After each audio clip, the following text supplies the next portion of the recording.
Welcome everyone to our class in how to plummet the depths of Torah, iyun in Hebrew. Listakel, we said we're observant Jews. We have to learn how to observe properly. That's step number one. And the second thing we have to do is to learn how the system works. So that's what we're trying to do here. And then we're also going to incorporate, of course, what we did. It's a big job, but we're up to it. Okay, we're, of course, just with the slightest review, Chumash says that you have to give meitav sedei, meitav karmo when you damage another person's field. The Gemara brought a machlokes. Our Mishnah said, meitav sedei, all the nezikin have a common quality that they pay the meitav haaretz.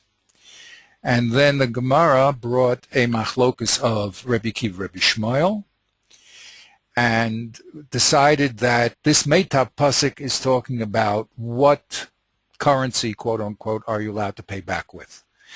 Okay, and it says that you must pay back the best of your field if you want to pay the damages. Whatever those damages were, we evaluate it, and then when you want to pay it back, you have to pay with the best of your field. That was the conclusion of the Gemara there, and the halach is like Rebbe Akiva. Upon that Gemara, Abaya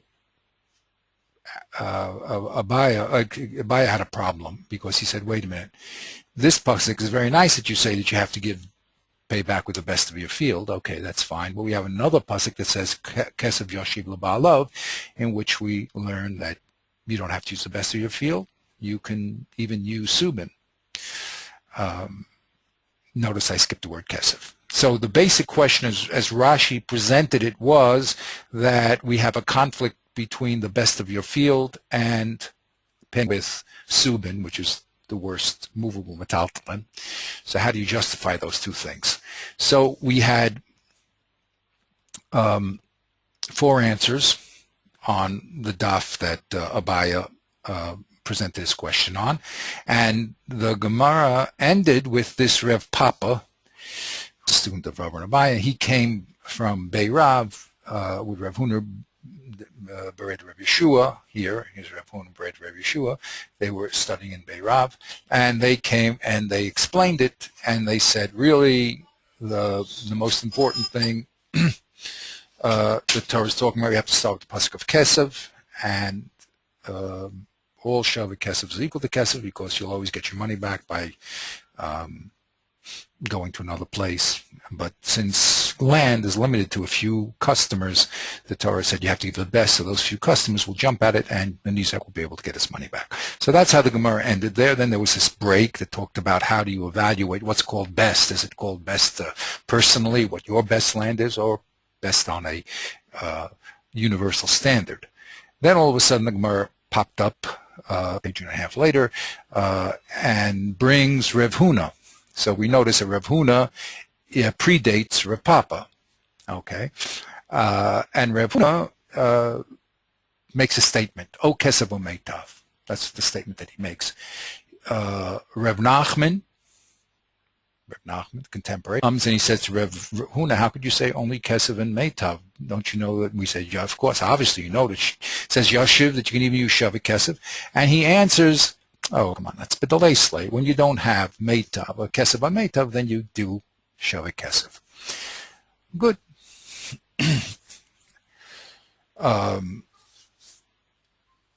So we're analyzing, oh, by the way, Ravasi chimes in over there, if you remember, and there's a statement that Ravasi said Karka is like Kesav, and the Gemara tries to figure out what he's saying different than Rav Huna, and in the end, he's just saying V'chein. V'chein Omer Rav Asi, the Gemara says. He's not giving a new opinion or talking about a different issue. He's just also stating what Rav Huna stated. Of course, we see here that he was from Eretz Yisrael, and Rav Huna was from Bavel, and so he just said the same thing over there. Okay, so that we left things off with the Gemara, a simple Gemara text. now we're entering what we said level D, which is the fourth level, which is the level of the Rishonim.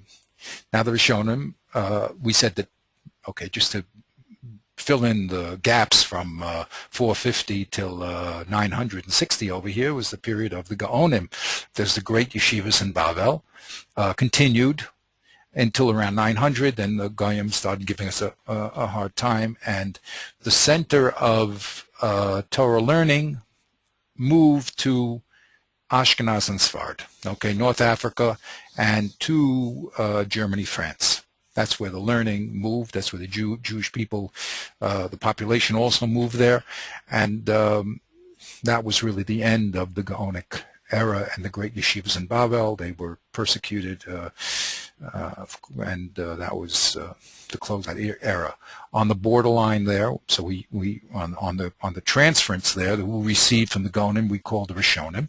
And the Rishonim split into two groups, one centered in Germany and in France, called the iyun, and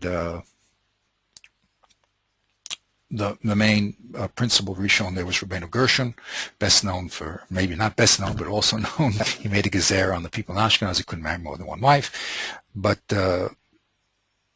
our tradition, or the Ashkenaz tradition, comes from Rabbeinu Gershon. A contest is Rabbeinu Hananel, and he's the basis of the position of the Sfardim. And again, it's probably needless to say, this has nothing to do with cultural, economic, social, racial descriptions here. It just so happens that these two great centers of learning developed, and there was a difference of opinion on how to understand the Gemara. So we're just interested in how to learn the Gemara.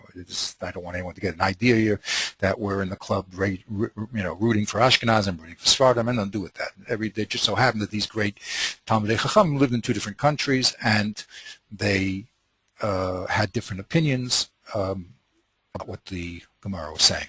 So from Rabbeinu Gershon, we get Rashi.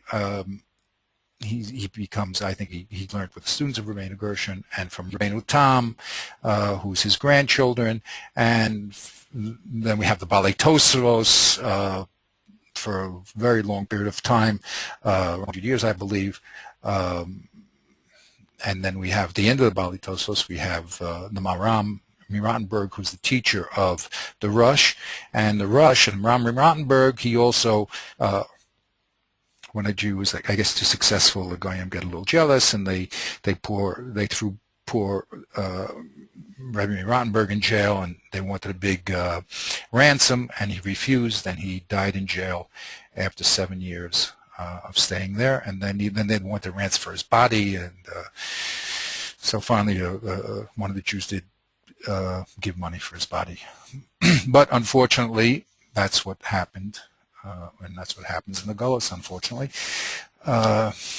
So the Maram student is Rabbeinu Asher, the Rush, and he also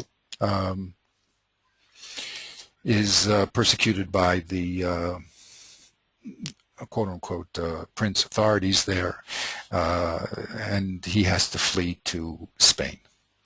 So he's going to be a very important figure in our learning, because he really is the, I would say, the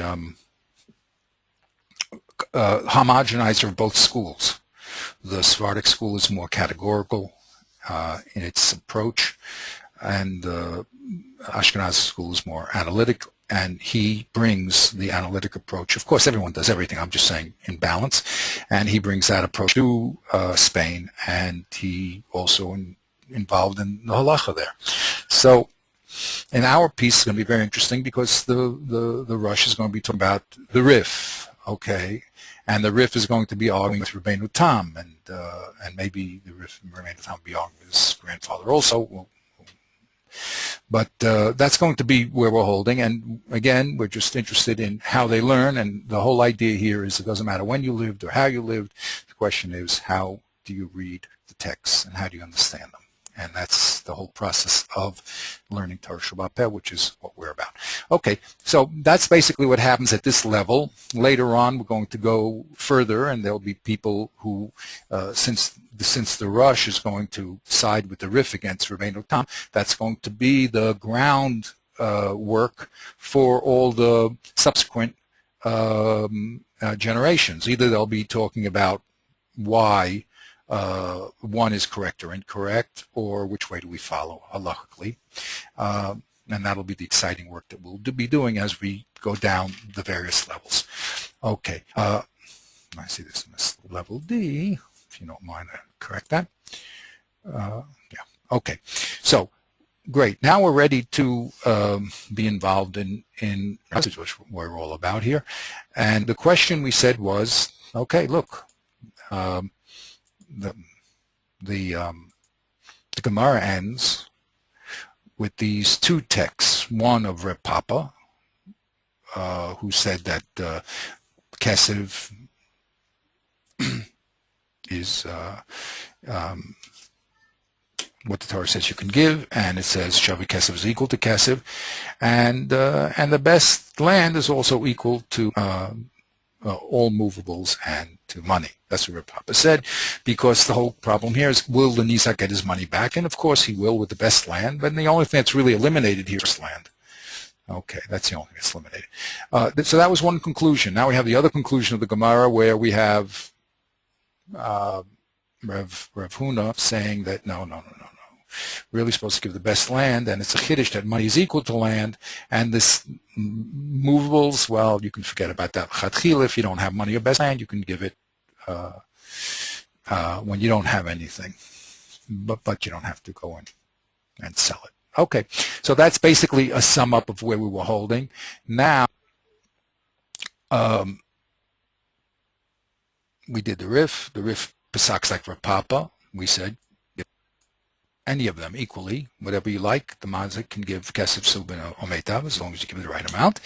Rashi, we said, it looks like Rashi is holding like the Rif also, although there's no clear indication, but there's many indications that he, like in the Mishnah, he says, if you have land and you want to pay with land, so then you can pay with the best. Doesn't mean only. So we have indications that Rashi is holding like the Rif. Now, the exciting person on the map here is the Tosfos, which we did last week. Now, the Tosfos also, you have the early Tosfos like Rabbeinu Tam, and then here we have a Tosfos who's quoting Rabbeinu Tam and Rav Alfas, and of course Rashi. So it's a later Tosfos called the Tosfos Shalanu. I tried to look around a little about the history, but basically Tosfos school was collected by a few great Balei Tosfos, and our Tosfos here obviously quoting earlier Tosfos, Rabbeinu Tam, who writes in this book Sefer Yosha a lot of his work, although not everything. Okay, so here last week. How would you know which Tosfos is which? Just by whoever he quotes? They know, yeah. Well, they know. Here I know it's a late Tosfos because he quotes Rabbeinu Tam, and but I don't know all the details. There's a lot of people involved in that. You can read about it. You know. Exactly who's who. Different Masechtas have different Tosfoses that are attributed to them. There are people that know who's doing what. Who writes about Tosfos? I know that. Where is it written? Well, I'm embarrassed to say I looked at Wikipedia, which quotes the Jewish Encyclopedia, which talks quite a lot about it. So I didn't see the original sources. But okay. But if go back to the original. Yeah, what you could do is what I would do is just look over there, and then they'll tell you where to look. But I didn't get that deep into it because I'm basically interested in what they're saying. But it's just good to know. It's just good to know who is who, because sometimes you'll have, like here, this Tosfos is quoting Rabbeinu Tam. You see, so his student was Ria Zaken, I know, but sometimes you have one Tosfos may contradiction another Tosfos, so you really have to know if they're the same. Is it Rabbeinu Tam? Is it Tosfos Misens? Is it Tosfos Rabbeinu Peretz? Tosfos Arash? Okay, those things are important to know. But of course, we're going to say that everybody agrees, and because this Tosfos we have is, I mean, the way it's put on the page is called, I know it's called Tosfos Shalano, it means our Tosfos, but and it's a unified system, more or less, okay, unless you find differently. Anyway, here's a very interesting Tosfos. First, this Tosfos really breaks open this whole piece in the sense of what the problems are, what solutions are, different solutions of the Rishonim. It's really a very, very important Tosfos. And the way that the Rishonim write is also in a very brief style. The style is very brief, and you have to really, really look at every nuance of language to catch what they're saying. So to help us, of course, we're going to go down the ladder, and people are going to help us make these observations. But the first thing he says in Dr. Gemara, which is you got to do it yourself. You have to look at yourself and you make your own observations, you see what you can get out of it, and then you understand what people are enlightening you about, okay? Because you understand what you said, what they said, and you have to understand why they said what they said, as we said in all those nice books. So here's the Tosfos we did last week. We started with, the Tosfos starts with Perach HaKontras, with Rashi, right? And Rashi says, oh, by the way, this is the Tosfos in Rav Huna. Remember, we had. Later doesn't know what daf it's on. Excuse me? It's on daf. Yeah, on daf tes. It doesn't with daf. It's on daf tes Amud Aleph, just for anybody who wants to look it up inside. Yeah. Okay, I should have put that down also. Okay, we'll do that later. Okay, daf tes Amud Aleph, very, very important. Okay, so Tosfos first quotes Rashi. And, well, let's get to this Gemara here. Remember, Rav Huna said, O Kesev O Meitav. Those are the words that he said. O Meitav. Rav Nachman says to him, Kesev and Meitav, what about Shavik Kesev? We know it says Yashiv. So he says, oh, that's only when you don't have. When you don't have Mash, you don't have Kesev and Meitav, okay? So that's what he says. Now, Tosfos brings Rashi first. Now, there's a Tosfos says Shabola Taretz Kroidel. Rashi says that he's coming to explain the Pesukim above. If we look at Rashi, okay, Rashi says Lo Kasha Kroidel Kesev Umeitav. Now, Tosfos understands that Rashi is saying, look, what you asked about Kesev and Meitav is no problem. So Tosfos is presuming that Rashi is involved in the same question that Abaye was involved in. But when we're medayik on Rashi, we notice that Rashi says Kesev and Meitav is not a problem. That's the no. So if I ask you what Pesukim is bothering Rav Huna, it's Kesev and Meitav. Those two things are contradiction, right? Why do I say that? We look back at Rashi here, and when it came to Rashi, right before Rav Papa, the Gemara said, Mikol Makom Kasha, and Rashi said, Meitav v'yashiv demar besubin.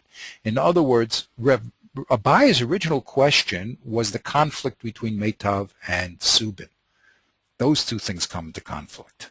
Here, the statement, the first statement of Rav Huna is Kesev and Meitav. Okay, so we said, what's the difference between saying that the problem is Meitav and Yashiv and Kesev and Meitav? Right? What's the difference? I mean, so we said there's a very, very important difference where you start. That's very important because Rav Papa was starting. Rav Papa's problem was Shavik Kesev, and there was two types of Shavik Kesev. There was Meitav and Yashiv. So when it comes to non-money, you, on one hand, you have to give the best of your land. The other hand, you can give the worst of your metaltalin. So why is that? That doesn't make too much sense. I mean, if land, again, we said, what's better, land or metaltalin? Land is better than metaltalin, so then if you give the best of the land, then you couldn't give the worst of your metaltalin. So that was the problem over there. Money was not a problem Okay, and that's an important point to raise. Why wasn't money a problem? Okay, well, Rev Huna, money was a problem. You hear what I'm saying? Yeah, so what do you, that because he's saying Kesef and Metav are different than each other. Exactly. But the question of Abaya was that Meitav and Subin were different than each other.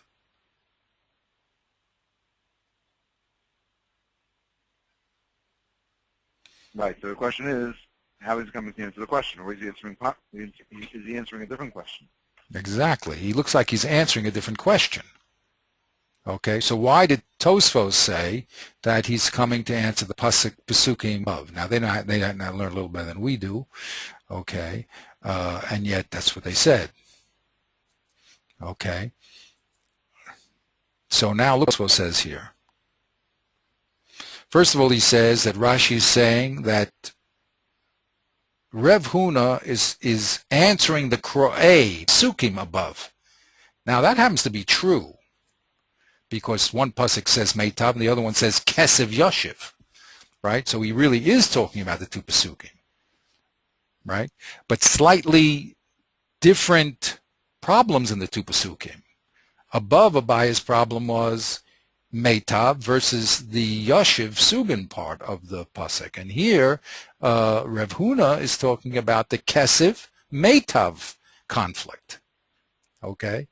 So now let's read the second part of Tosfos over here, as explaining Rashi.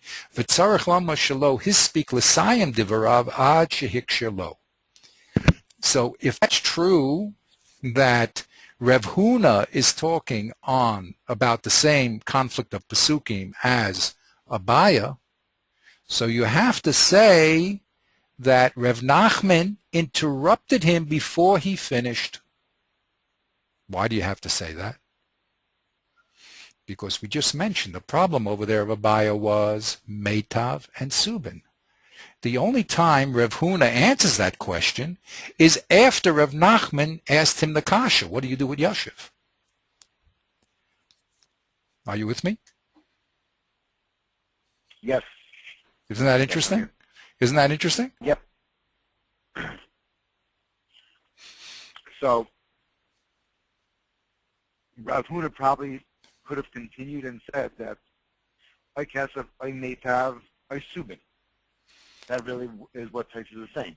Right. First, he actually was going to make two statements. He's going to first say L'chatchila Kesev and Meitav. Don't think that there's a problem. You can only give Meitav. No, Kesev is like Meitav. Then he was going to say, now, but there's another a ribui called Yoshiv, and that can only be given when you don't have Kesev and Tav. So if Rev Nachman didn't chime in, he would have explained exactly the two Pesukim, because the Pesukim have two parts: the conflict between Kesev and Meitav, and then the conflict between Meitav and Subin. So he was about to say that whole business. He first started talking about the conflict of Kesev and Meitav. Say there's no conflict. You don't have to just give Meitav. You can give Kesev or Meitav. And then he was going to say, oh, as far as Yoshiv, that can only be given when you don't have Kesev or Meitav. But his excited student or Chaver jumped in and said, hey, what are you going to do with Yoshiv? Right? So he should have said, take it easy. I'm going to just get to that point. But yeah, the Gemara doesn't record that. Now, isn't that interesting? Now, why do I say it's interesting? Because it is interesting. No, but because the Tosfos is subtly bringing up a problem with Rashi. Because in order to explain that Rev Huna is talking about the two Pesukim, albeit in two stages of, Kesev, Meitav, and then Yoshiv, you're going to have to say that Rev Nachman was a little bit, had shpilkas that day, was a little bit nervous. So why should the Gemara report that? Is a Mussar word, listen to your rabbi till he finishes his whole statement? Okay. So it's a little strange. Rav Nachman is quite a talented and sophisticated student. So that's going to be a weakness in this parish of Rashi. Okay? In other words, you're saying that it's not logical to say that he actually interrupted his Rebbe? Yeah. Why didn't he wait till the, or even if he did interrupt it, the person who writes down the final decisions, right, should have just forgotten about Rev Nachman's interruption and just said, Rev Huna says, oh, Kesef o Meitav, and if you don't have them, then you give Subin. I mean, what do I have to know? It's not a video replay here. You know what I mean?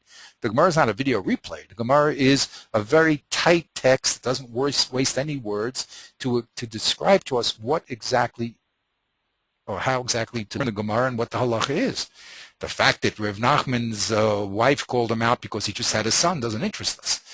And if it does say that, there must be some reason why the Gemara would recount it. So it's not impossible to say that this is a recount of what happened and is supposed to teach you something, which we don't exactly know what. I mean, a Musa word or some other idea that were not clear to us. But at first glance, it's a weakness to say that this text of Rav Huna is talking about the psukim that Abaye was talking about, makes us makes this interruption of Rav Nachman difficult. Okay. Now, the other difficulty, and this is what we're going to have to keep track of, because as we go further down, these differences are going to be spoken about. The other difficulty of learning the Gemara that Rav Huna is talking about, these two pasukim of Kesef and Meitav, is what Rashi brings up. Do you remember? What does he say here? V'ho do'are Rav Huna ad hacha mishum de boile suke milta de Rebbe Yishmael Rebbe v'Rebbe Akiva de boile al.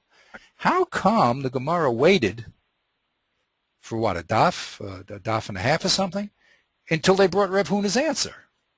If he's really talking about the same two pasukim, so he should have been immediately brought after Rav Papa. Correct? So Rashi answers, well, they had to finish talking about the Brisa, which is, again, no one's saying it's, but Rashi himself is showing us that there's a difficulty here that has to be handled. When you learn that Rav Huna and is talking about the same two pasukim, then you have this difficulty. Why do we have this break? How do we Shaimin, and how do we evaluate personally or globally?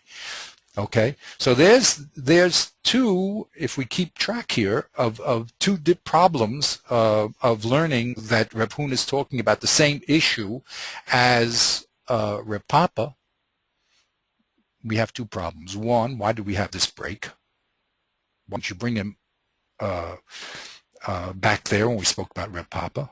Okay, associated problem, by the way, you remember. I closed it. The problem is that Rav Huna is much before Rav Papa. So, and not only that, chronologically, but in logic, if we're talking about the Pesukim, so first talk about the major part of Pesukim, which is the conflict of Kesef and Meitav. And then you could tell me about the secondary grouping called Meitav and Subin. Are you with me? So we see by the Rishonim themselves that this is a very, very substantial problem that they're dealing with. Because it looks, when you see that the Gemara ended off with two different halachas here, because Rav Papa says Subin is equal to Kesef and Meitav, and Rav Huna says not so, and you're saying that they're both discussing the same issue, so we have a lot of problems with that. Two that I mentioned clearly. One, why was the break if they're talking about the same pasuk, and two. Why wasn't Rav Huna brought first, really? Because it seems that until you can figure out the Kesef Meitav relationship, then you don't understand the Subin Meitav relationship. It looks like that would be logically in the iyun the first thing to say. So these are the problems that are brought up, by the Rishonim in understanding simple shot in the Gemara. We're not doing anything, more than just understanding what the Gemara means. Okay, so here we noticed Tosfos. He brings up yet another problem. In other words, Rashi brought the problem up of why was this big break? Okay, he answered it because we had to finish discussing Rabbi Shmuel. Fine. Tosfos himself says, but wait a minute. In order to say that they're talking about how to resolve these two pasukim, so you're going to have to say that interrupted his, Rav Huna's exposition, because the only time the pasukim are fully explained is after he answers Reb Nachman, right? So that's a little bit of a problem. Now, because of that, we notice this next part. Is the Gar say Omar Rav Huna? What's the difference between Rav Huna Omer and Omer Rav Huna? One little placement of a word. Right. So Omer Rav Huna sounds like it's a what does it say? So it says there Rav Huna Omar. Sounds like it's going back on what was said before. And Omer Rav Huna is like a new member. Right? Exactly, 100%. Right. He said this and he said that. That's Omer Rav Huna, Omer Rav Papa. He said this, he said this. But when you start with the name, it's an original statement. So now Tosfos says that there's another girsa that we have in this Gemara of Rav Huna. And it says not Omer Rav Huna, Rav Huna Omar, which would indicate that he's discussing what Reb Papa, it's another view against Reb Papa, right?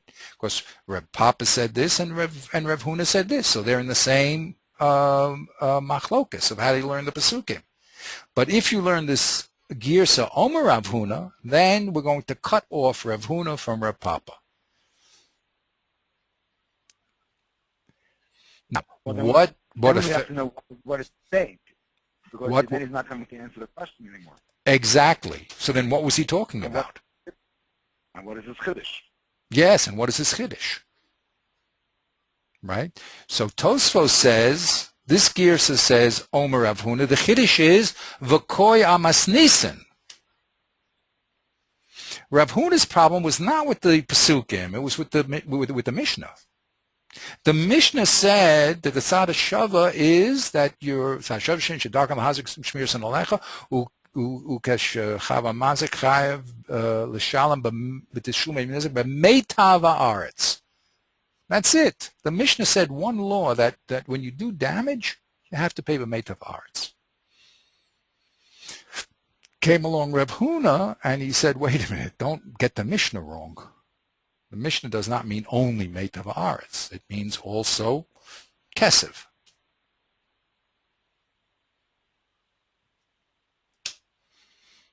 So then Rav Nachman said to him, wait a minute, if you're going to say Kesev, then you have to say Shavik Kesev. Why did you stop at just Kesev? So Rav Nachman was medayik on his language and asking him a kasha. Why did you say the Mishnah is only talking about Meitav and Kesev? Why didn't you say also Shavik Kesev? So he says, I'll tell you why I didn't say it. Because I was talking lechatchila, but then that's only b'diavad.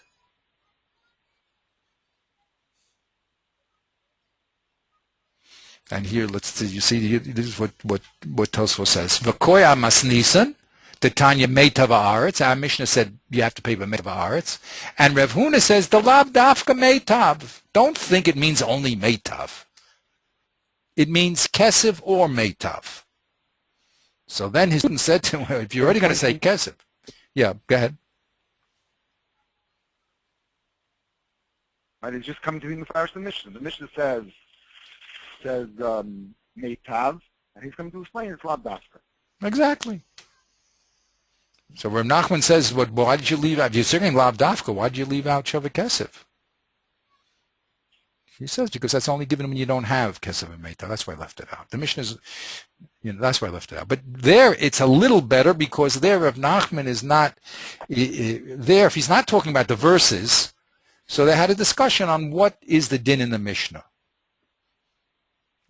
maybe, because Ram thought maybe he meant only Kesef and only Meitav and Kesef, and that was it. So he said, no, that far I don't go, also Meitav. Well, why did he leave it out? It also had problems. Why didn't he just say what he meant? You know, why did Reb Nachman had to pull it out of him? But at least it's a little better. We can solve the problem of this, that he was interrupting him, because that's a stage 2 problem. What am I saying? When you're talking about the verses, so Rev Huna has to explain the relation between Kesef and Meitav and also Subin. And so he was interrupted, if you're talking about the verses. If you're talking about the Mishnah and you're saying Lav Dafka, in other words, the no say is only Meitav. That's what the Mishnah says you can do. And he's telling you, no, you can also do Kesef. So then Reb Nachman has a question. Did you mean Kesef Dafka, or is it Peshita that you meant Kesef and Shavik Kesef? That's a legitimate question. I mean, right? In other words, he just wants to know how he was learning the Mishnah. Did you say Kesef Dafka in the Mishnah and not Shavik Kesef? Or you were also Lav Dafka and you meant Kesef and, of course, Shavik Kesef. Okay, so that solves that problem a little better of the interruption. A little, because it's not a clear interruption. And it's because it's not a clear, because if you're not on the Pesukim, you don't have to explain all 3 points. You have to explain, if you're on the Mishnah, just why did it say Meitav alone when that's not true. So you have to say Lav Dafka. Okay, now you want to know all of dinim, I'll tell you, but don't think it means Dafka, Meitav.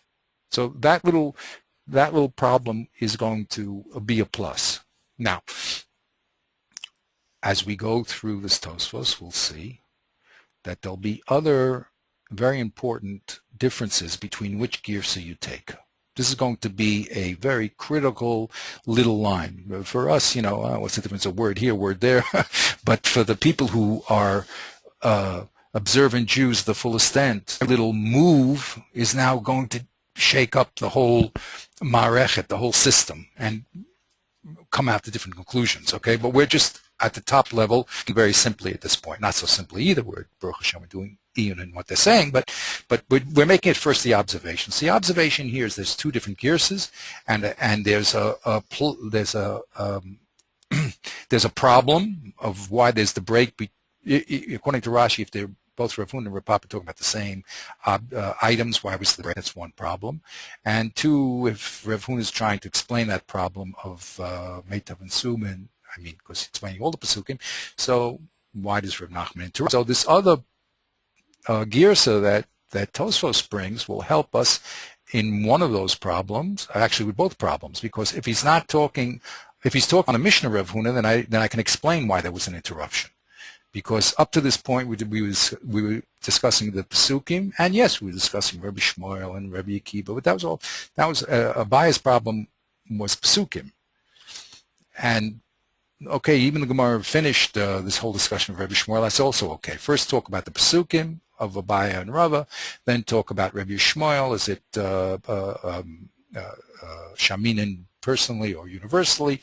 And then now get to the Mishnah. Now what does the Mishnah hold? So they're going down stages and levels. They discuss stage A, the Chumash and the Pesukim, and then they're in stage B, the Mishnah, what's the Pshat. So there's no problem that there was a break because we had to finish up Rabbi Shmuel. So that is a plus in learning this girsa. Okay?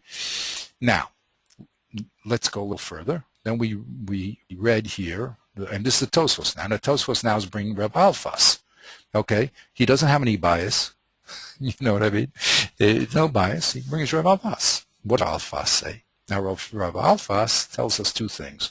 One, that Rav Huna is arguing with Rabbi Papa, and 2, the halacha is like Reb Papa. Okay, so it tells us 2 things. What does that have to do with the girsa that we just brought up in Tosfos? We're going to have to answer that, right? Because Tosfos doesn't bring anything that's not perfectly placed. So if we use that as an introduction, that has to be a very important understanding for how we go further. But first, the simple pshat of what he says. He says, look, Reb Alfas, as we learned, says that that Reb Huna Bar Yeshua and also Reb Huna, this Reb Huna's here, Reb Huna, Reb Yeshua, and Reb Papa, both of them disagree with Reb Huna. Okay? One holds Subin is equal to Kesef and Meitav. That's Reb Papa. And on the other hand, you have Reb Huna says, no, Subin is only a poor cousin. If you don't have Kesef and Meitav, you give Subin. So they're arguing. right? And that's what he says. The Tosfos says that they're arguing. What does Rav Huna Rav Yeshua hold again? What does Rav He holds with Rav Yeshua Papa. hold again? Him and Rav Papa hold that Subin is equal to Kesef and Meitav. Okay. Okay, that's and it. Rav Huna over here. Right now, this is a different Rav. This Rav Huna over Rav here. Huna Yeah, don't get them mixed up. It's very easy to get those two names mixed up. That's why I keep just calling it Rav Papa. Of course, over there was Rav Papa and Rav Huna Bereda Rav Yeshua. Right. Okay, so that's a different Rav Huna there. Okay. Right. So over here, the fact that Rav Huna does not talk about Subin, and I'm not going to ask someone about Subin, it's obvious that Rav Huna held that Subin is not like Kesef and not like Meitav. Exactly. And before Rav Huna and Rav Huna Rav Yeshua and Rav Papa, Papa, they both say Kol Mila Meitav, even Subin. So there's a clear argument as to whether Subin is considered Meitav or not. That's exactly. And that's what Rev Alfas said. Okay, I'm not going to flip back to Rev Alfas. I can with this modern links that I make, but basically he says Rev Yeshua. Okay, we'll click back. Why not? Okay, here he is. Here.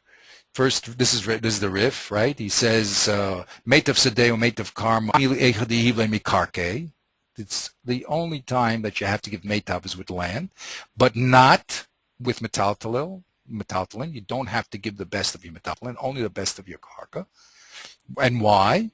Because Kol Mididihivle Meitav Ninhu, because if you ask me why I have to give the best of land and not the best of Metaltalin, because all Metaltalin is good. Because if you can't get a customer here, get a customer down the block, okay? You can move it around. Okay. The Tanya Kesef Yoshev Lubaba, the Rab's Kesef, Filu Subin. Okay, how do we know that you can use any type of Shavik Kesef? Because of this drush that Yoshev is the Rabba's the Tanya Kesef, Yoshev Lubaba, the Rabba Shavik Kesef Afilu Subin. The Yoshev is the Rabba Shavik Kesef Afilu Subin. Okay, so that was the first part of the riff. The second part of the riff said va'afal gav. You see, whenever you have an afal gav, we learned in Derek Tafunos, it means that there's a reason to think not so, right? And even though. So he says afal gav de pligi Rav Huna v'Rav Asi, because Rav Asi after Rav Huna says the same thing. Hor kaimalan karev papa v'Rav Huna v'Rav debas roy ninhu. If you ask me what the halacha is, even though there's a machlokas here between Rav Papa and Rav Huna Rav Yeshua on one side and Rav Huna on the other side, but the law is you go according to the later authority, and everyone knows that Rav Papa and Rav Huna Rav Yeshua is much later. Okay? Too much? I mean, too fast? That's... No, so I'm just trying to see, so where do you see from here the riff hold that they're arguing? Because he says like this, because he says, Va'afal gab de pligi Rav Huna. Rav Asi. Rav Asi. Now remember, Rav Huna and Rav Asi. Yes, both of them plige. Rav Huna is on our page, O Kesef Meitav, he's into Rav Nachman. Then the Gemara brings Rav Asi and says a statement that Kesef is like Aretz, and they say, oh, he's saying the same thing as Rav Huna. So you can put Rav Asi and Rav Huna in the same camp. Okay, but both of them pligi on whom? On Rav Huna and Rav Huna Rav Yeshua and Rav Papa. Correct. Rav Huna Rav Yeshua. Exactly. Okay. And the whole machlokas revolves around the status of Subin, or because or Shavik Kesef, Subin, because you can't say Shav. You can. Let's be clear. Let's say Subin, the easiest way to say. In other words, Rav Huna would say Subin is only when you don't have Kesef and Meitav, and Rav Papa says Subin is even when you have Kesef and Meitav. That's the whole machlokas. So that would mean if he's bringing down, so let's go back to Tysus for a moment. He's bringing down the riff, who's saying that there's an argument. That would mean that he's going like a second shot, that it's Rav Huna Amar, not Amar Rav Huna, because it was Rav Huna Amar, then there's an interruption that Rav Huna really meant to say that he holds that Subin is like Kesef and Meitav also. And now that he's saying that there's not quite this between Rav Huna and Rav Huna, Rav Shua, and Rav Papa, that means they're arguing on Subin, and he's holding that Subin is is not like Meitav, that would be like Omer Rav Huna, and that it was not interrupted. I mean, I just think that's No, I hear what you're saying. The reason why I'm just hesitant here is because you have now touched the jugular vein of what the people are going to be speaking about, the Rush and everyone else, all the way down the line. right. Okay. Okay. But that's the continuation of places. That's the Hemshach, where he's going from Rashi. You're asking what does Rav Alfas hold as far as Omer Rav Huna and Rav Huna Omar? Right. Okay. That's another way to say it. Okay. Let's look at Rav. First of all, I didn't do the Rush. I don't think the Rif has Divrei Maskil. I have the list right here. You have the Rif. Look if he has a Divrei Maskil. Yeah. Does he have? Yeah. Please. Let's see if I can find it really quickly.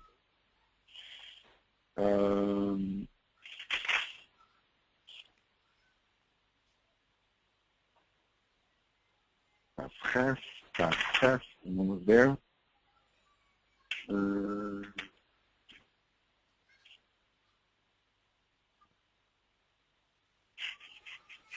Okay. There it is. Okay. Unless it's earlier on. Or earlier on. I think it's earlier on. It's one of the things that I didn't focus. I didn't make a link to the original because it was like a very big piece of paper. Look at Reb Papa. No, look at Reb Papa. Look over there in Vav. Okay. Base, right? Yeah, Zion on base. I'm sorry. Yeah. But that's what.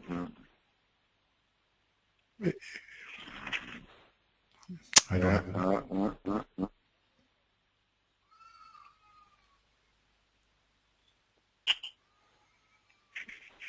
I'm Ravin Vidua. Yeah, just read. Yeah, from the IC, I'm Ravin Vidua from the Tugay Damaula, the Batray Balkar, the Bruce, and the Tamarids. Before that, I think, no? No, that's not before that. Yeah, there it is. Oh, it's a very small piece. There's no Divrei Maskil. Is there Divrei Maskil? No, there's nothing Maskil.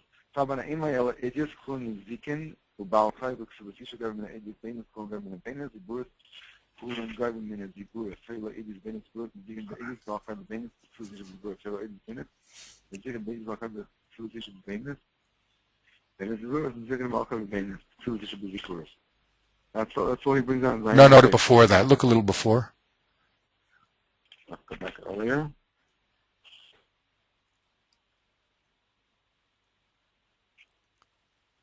Oh, 1 second. Maybe I'm mixing up. Yeah, no. Let's see. Tanya Behedya, Meto Sdeo, Meto Kami, Shalom, Meto Sdeo, Meto Kami, Shalom, the Rabbi Shmuel, Kivan, Meto Sdeo, Shemazet. Meto Shemazet. Kaiman Halakra. Even the Chavero, by having Meto Sdeo, Meto Kami, and you have the Yavla Karkai. I will have when we talk about Midi, Yavla Meto Mindu. Bafilu Sube. I'm not going to tell also the Tanya, Kesser Yashua Balov. Rabbi Shavakesla Afilu Subin. The Apagaf, I found it. The Triki Rav Huna, the Rav Asi, Hakaimlan, Rav Papa, Rav Huna, Rav Yeshua, the Basraini. Okay, so we don't know which text he has. He didn't tell us the Omer, right? He just said on Rav Papa, he explained how Rav Papa learns Meitav, and he says, look, we know that later on Rav Huna and Rav Asi are going to argue about this, but don't worry about it. The halacha is like this Rav Papa over here because he's Basroi. Yeah, but my point is that in order to say that Rav Huna is arguing, that means to say that Rav Huna was not interrupted by his Talmud Rav Nachman. Hold on. To say that they were arguing? Yeah. No, you can say they were arguing, but then you'd be forced to say that he was interrupted. If they are arguing, Mom, say again. If Rav Huna is arguing, that means really he was going to say that Subin is just like Kesef and just like Karka. No. And he just didn't No, get no, no, no, no, chance no, to no. finish. Hold on. What's the position of Reb Papa about Subin? Rav Papa holds. Kesef Yashul Bala Rabba Shabbat Kesef Afilu Subin. Meaning, Subin is equal or not equal to Meaning that Kesef? And it is equal. It's equal. that's equal, right? So Reb Papa holds He that is laying the talk. That Subin and Kesef and Mitav is all the same. all equal. Because any metaltalin is all equal. Because it's metaltalin. In Lem Zadanaka is Davin somewhere else. Exactly. So they're all equal. Give what you want. They're all equal. Now, does Rav Huna, what does Rav Huna hold about Subin? That's the question. Tell me. Well, but the Rish is clearly saying that Rav Huna holds that Subin is not Metav, and you cannot use Subin to pay when you have to pay Metav. Exactly. Because Rav Nachman said, what do you do with Subin? And he said that's Subin b'delesle. When you don't have Meitav and Kesef, then you can use Subin. All right, so then go back to Taisus. I'm not understanding Taisus properly. Because the Tzarech Loimar, Shalai Hispik L'Sayim Dvarav Asher Hikshalai, means, well, what was Rav Huna going to say? What was he going to finish off? Rav Huna was going to say that Subin is only given when you don't have Kesef and Meitav. That's what he was going to say. Okay. Okay, fine. I don't understand that. Okay, I thought he was going to say something else. Ah, good. Okay. Then, no, he meant to say what he exactly. He meant to say what he finished to say. He in other words, he was going to say Subin is only given when you don't have Kesef and Meitav. okay. But he was interrupted by Reb Nachman before he can finish. Okay, fine. So in neither case, you're saying whether Taisus is holding Rav Huna Amar Rav Huna. In either case, he's holding that Rav Huna holds that Subin is not like Metav. It's not Metav. Simply yes. Simply right. yes. And therefore the Rif brings it down, and it's clear from the Rif that Rav Huna argues with Rav Papa because the Rif says so, and it's clear Machlekes is in Subin because Rav Papa holds that Subin is Metav, and Rav Huna is holding that Subin is not Metav. Yes. Yes. Okay, so that's okay. I was missing one point in Rav Huna. I thought Rav Huna could have said that Subin is the same, and he just didn't say it. Right. But right from a Nachman Teretz, it's obvious that he doesn't hold that way. Right. Or Well, it was Rav Huna himself that answered for himself. Rav Huna said the statement, O Kesef Meitav. Rav Nachman said, what do you, Rav Huna, do with Subin? And Rav Huna said to him, look, I hold that Subin is only given when you don't have Kesef and Meitav.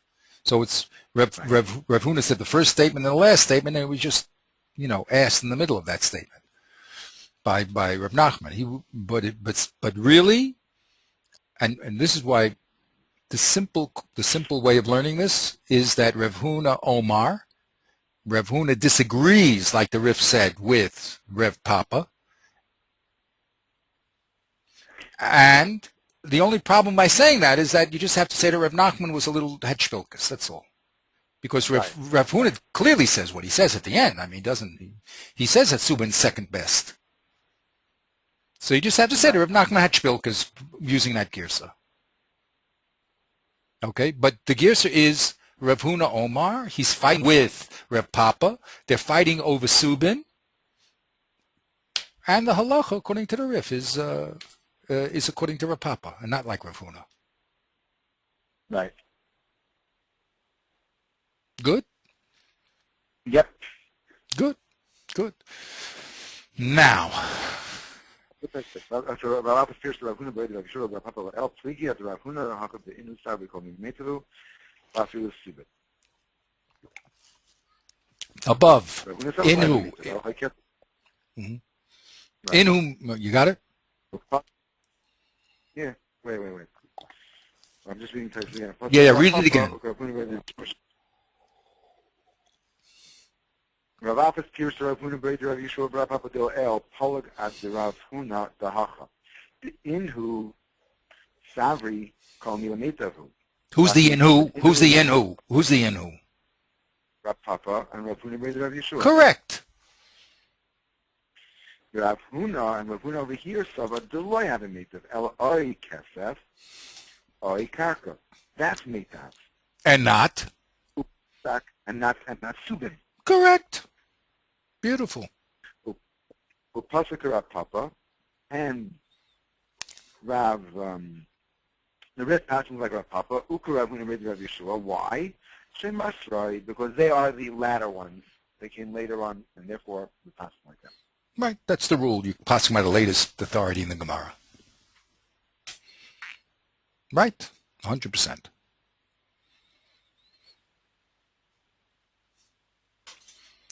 So now it's easier to say that even though the Rif, as you said, did not bring his girsa, he didn't say which one he held, Rav Huna, Omar, Rav Huna.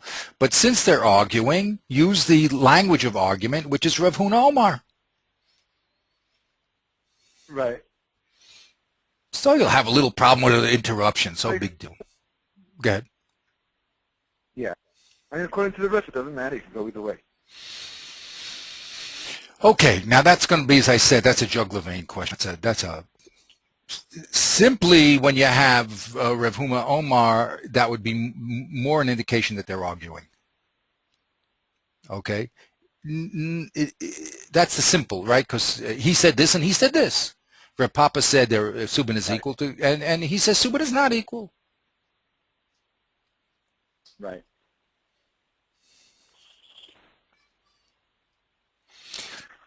Okay. Okay. So my aim here is to bring out the subtleties of the Rishonim. Okay, that's what we're going to have to work on, because this stuff is what they're doing here is very subtle inferences. That's how they talk, because it's called an expert system. You know, I mean, you don't have to say much if you're talking to people who know what's going on. But for people like us who are just jumping into the system, you know, raw, so we're not sensitive to the nuances of what they're saying. It's like someone comes to work for you and you have to teach them all about the words, what to do and how we do things here and the processes. You know what I mean? That's the way it is. So Rev Chanech Leibowitz, Olav Shalom, used to say, when I was young and learning is a process that takes a lot of experience to understand the subtleties and movements of the language. But that's what we're trying to experience here. Okay? So now, that's the second thing. Go ahead. Back for a second.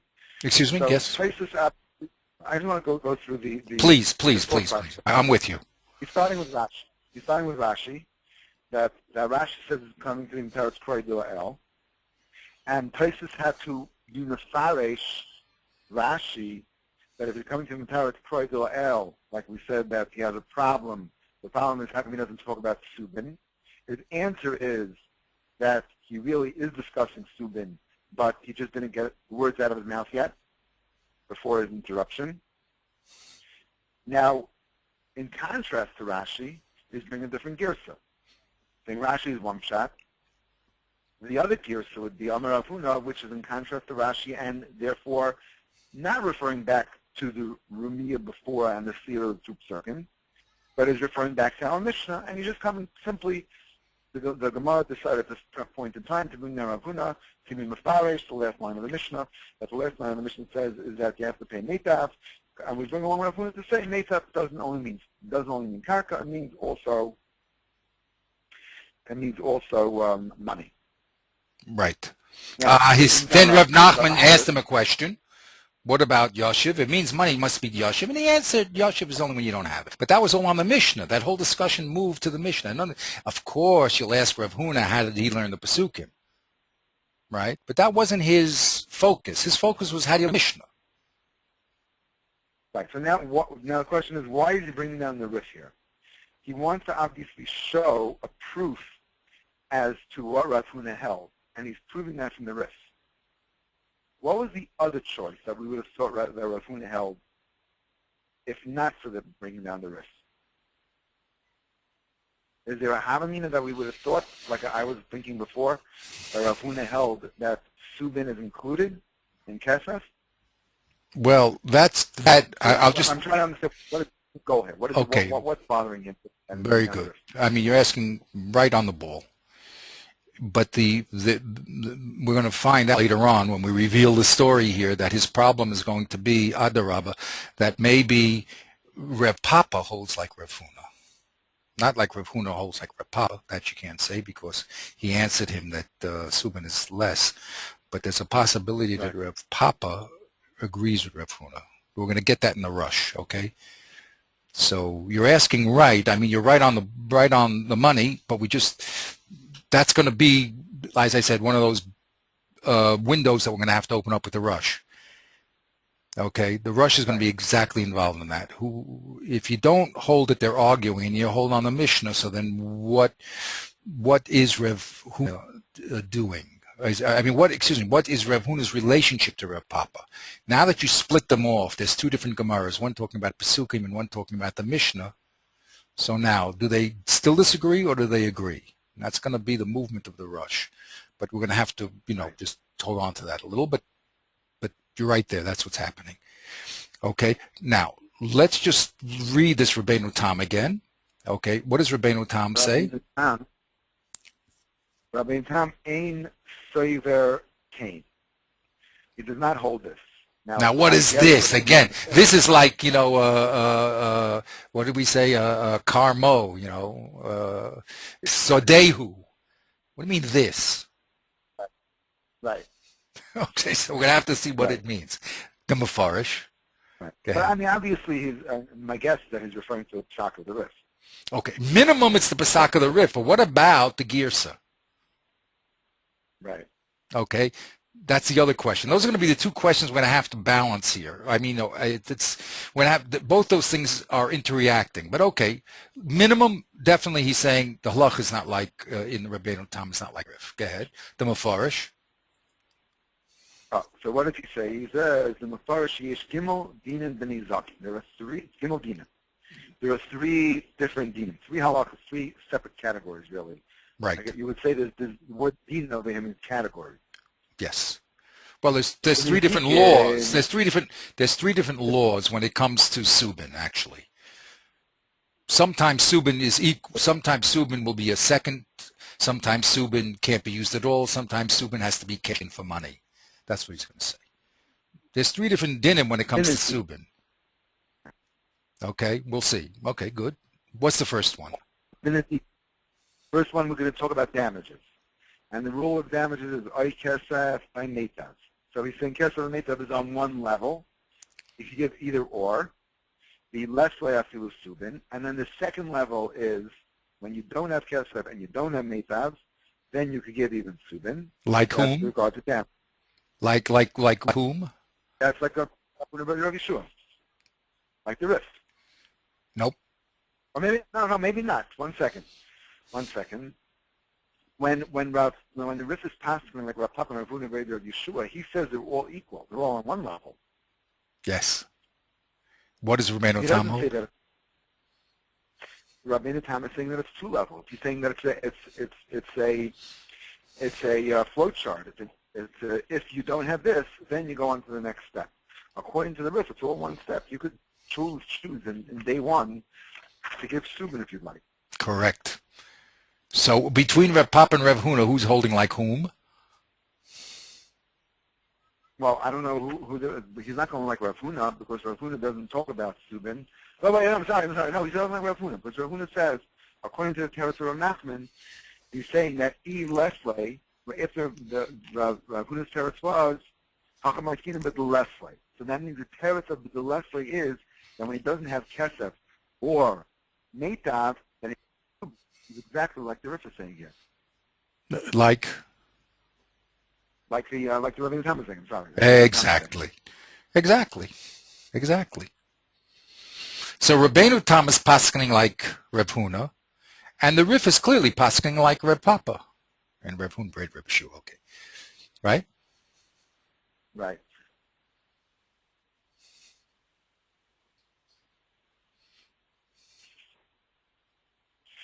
So that's in the Zekin.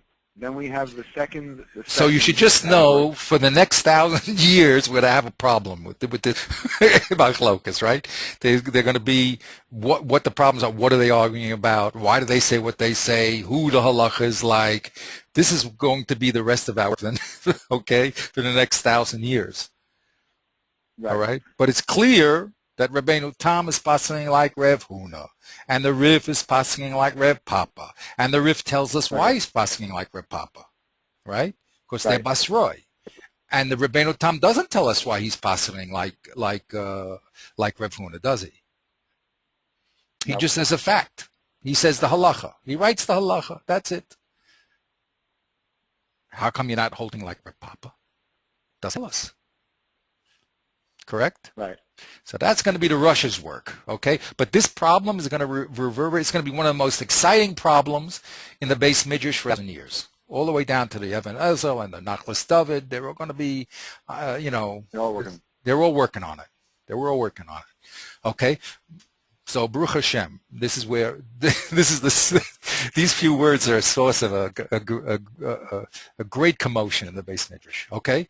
So good. So that's what the Rabbeinu Tam says. He says that Nezikin's Kesebo Meita, Vidalesli, if you super. Now you can just finish the other dinim if you'd like. It's no problem. You can keep reading Rabbeinu Tam. Right. So the other ones obviously don't relate. So then he says, Ubalchais, Iyasle Zuzei, Leimatz Vasalkoi, Ella Bezuzi, Kmuchabakai, Sev Gabi Ahu Taylor Ma'isa Benachri, Ava. So that that Gemara is a hichacha that he must give zuzim if he has zuzim. If he has zuzeh, and not what? He has to give, and not subin, I guess, or karka, I don't know. Exactly. Yeah. But again, we have to investigate it. We have a link there. We'll investigate it a little. That's okay, but slowly. But basically, the no say here, when it comes to Baal Chov, if he has money, he's got to give it. No meitav, no meitav, no subin. Okay? Right. If he has money, he's got to give it. Here we said that in Nezikin, if he has money or meitav, he can give it. The only problem with subin is bidalesle. But when it comes to Baal Chov, money. Don't give me no subin, don't give me even no meitav, nothing, just money. Okay? The Zuzeh? The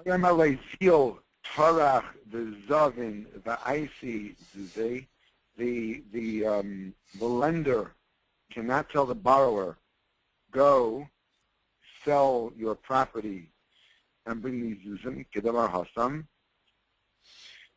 So I guess it means that if you give him that time, you can give him whatever shavak kesef he has. That's right. Give him anything. Karka, that's it. The Baal Chov can't. That's right. The lender, if the poor borrower doesn't have anything except land or subin, he's got to take it. He can't say you go out and sell us stuff. Right. Okay. Let's see the next in there. Now the third thing is the lakeach shenimtza mekach tois. So that's really a subcategory of a Baal Chov, he's saying. Right. That a lekeach, shenimtza mekach tois, becomes a Baal Chov, and he gets the same din as a Baal Chov. Right. Now the third thing is a payil. He lesle lebalabayis zuzi, amalezi otor v'zovimaishi zuzi. A payil has that power to tell his employer, go sell your property, bring me the cash. I don't have to accept from you shavak kesef or karka. Right. So